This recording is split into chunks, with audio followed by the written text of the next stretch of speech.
Me da mucho gusto saludar a nuestros amigos del proyecto Endeavor. Mi nombre es Iván Jasso y soy socio de la práctica de impuestos indirectos de PwC México, con énfasis en comercio exterior, aduanas y el impuesto al valor agregado. En materia de operaciones internacionales de compraventa de bienes y servicios, los riesgos pueden ser muchos y sobre todo muy costosos para quienes importan o exportan bienes, así como aquellos que enajenan sus servicios o reciben servicios del extranjero. Aprovecho esta oportunidad para hablarles de 3 riesgos que me parecen fundamentales o los primeros riesgos en los que debemos concentrar nuestros controles, procedimientos y controles en esta materia. Creo que para dar contexto debemos mencionar que los asuntos de esta materia están íntimamente ligados con asuntos fiscales y legales y que por ello la palabra más importante de todas es cumplimiento. Cumplimiento, cumplimiento y más cumplimiento. Hablemos primero de importaciones de bienes. Hablemos primero de compras de importación. Cuando compramos un bien en el extranjero y lo importamos a nuestro país, la factura de venta de nuestro proveedor no es suficiente para efectos de deducibilidad. Necesitamos además la correcta creación del pedimento de importación. El pedimento de importación, que no es otra cosa que la declaración oficial de entrada al país de un bien que proviene del extranjero, nos va a asegurar 3 cosas fundamentales. 1, que el bien entró legalmente al país. 2, que el bien pagó los impuestos que debía pagar con las reglas que para ese efecto se fijen con respecto al bien. Y 3, y no menos importante, es que el bien es una compra legalmente realizada por una empresa mexicana y que esta compra de importación puede ser deducible para efectos del impuesto sobre la renta. El hecho de simplemente no tener el pedimento o no tener el pedimento debidamente llenado por el comprador, nos puede generar de entrada que la mercancía no se considere legalmente importada. Es decir, si ustedes de buena fe se traen su software de administración que compraron en Estados Unidos en el bolsillo, además de que cabe perfectamente el USB en su saco, no pagarán gastos de transporte y no pagarán impuestos de importación. Ese software no lo podrán considerar en los gastos de la compañía. Se lo pueden embargar en cualquier momento y además ya le deben al gobierno los impuestos no pagados a su entrada.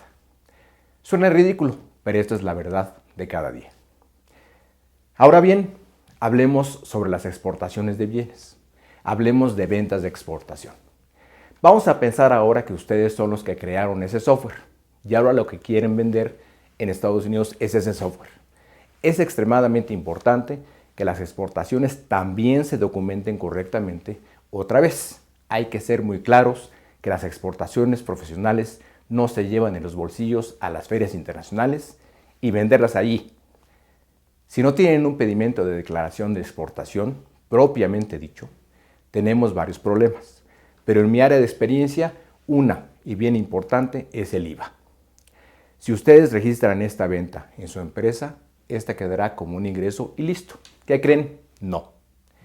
Esta venta que se hizo en Estados Unidos fue una venta al valor comercial de la mercancía y no puede llevar IVA, porque quien la compra no tiene por qué pagar este impuesto. Pero ustedes sí lo tienen que pagar en México. Las ventas de productos mexicanos causan IVA al 16%, a menos de que estas ventas sean de exportación. ¿Y esto qué significa? Que las ventas de exportación deben estar formalmente documentadas como exportación. La falta de este documento les hace a ustedes directamente responsables del IVA. Y si no tienen el documento, pues ustedes tienen que enterar o pagar ese IVA al gobierno de México y al americano tan campante con sus nuevos software. Otra vez, esto parece ridículo. No lo es y puede ser muy serio. Créanme que no pasa más de una semana que tenemos asuntos como este y son muy dolorosos en la mayoría de las ocasiones y muy poco defendibles. Finalmente, hablemos de un siguiente nivel, muy básico, pero no menos importante en materia de riesgos en aduanas: el origen de las mercancías. Recuerdo muy bien a un emprendedor como ustedes hace algunos años que tenía su distribuidora de bicicletas, un negocio de empresa pequeña en una ciudad que cada vez está más ávida de bicicletas. Las bicicletas del gobierno de México ya no son suficientes. La gente quiere mejores bicicletas, más bonitas y mejor equipadas. Muy buen negocio, la verdad. Nuestro cliente se fue a los Estados Unidos a comprar sus bicicletas. Trajo de todo. desde la famosa marca Goofy, que todos conocemos de las tiendas Walmart o Target, hasta las fabulosas Cannonball o las Trek. Estas últimas muy famosas en los Estados Unidos por su calidad y precio muy alto. Nuestro cliente hizo su pedido de bicicletas y los proveedores le vendieron el pedido. 400 bicicletas Goofy, otras 200 de Sears y 100 bicicletas Trek, como dije, marca mexicana muy connotada. Todo llegó de maravilla, se hicieron los pedimentos de importación, se pagaron los impuestos de importación, que por cierto venían de los Estados Unidos. Y nuestro cliente dijo, pues son NAFTA, y pidió los certificados de origen de los proveedores, por lo tanto el impuesto de importación fue 0. Los proveedores con esta venta pues hicieron los certificados de origen. De hecho, el mismo agente de ventas bajó al internet el formato e hizo sendos certificados NAFTA con firma autógrafa y todo. Y pasaron los meses y mi cliente vende y vende bicicletas. Un día, el proveedor en los Estados Unidos recibió del gobierno de México una atenta solicitud para pedirle que probara que unas bicicletas vendidas a México habían sido fabricadas en Estados Unidos, pues al llegar a México se importaron como NAFTA y no pagaron el impuesto de importación. Pues el distribuidor, que no hablaba o leía en español y la atenta carta venía en un español muy formal, pero finalmente español, tiró a la basura ese papel y siguió su negocio.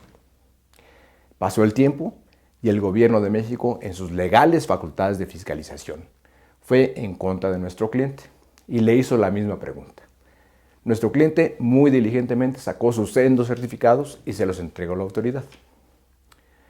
Para hacer el cuento más corto, la autoridad le mandó ya una auditoría y finalmente lo liquidó con las cantidades de impuestos omitidos más las multas y recargos por este hecho. ¿Qué fue lo que sucedió? Muy simple, estimados amigos y amigas. En Estados Unidos, salvo ciertas excepciones, no se hacen bicicletas en ninguna parte de los Estados Unidos. Todas se hacen en Asia.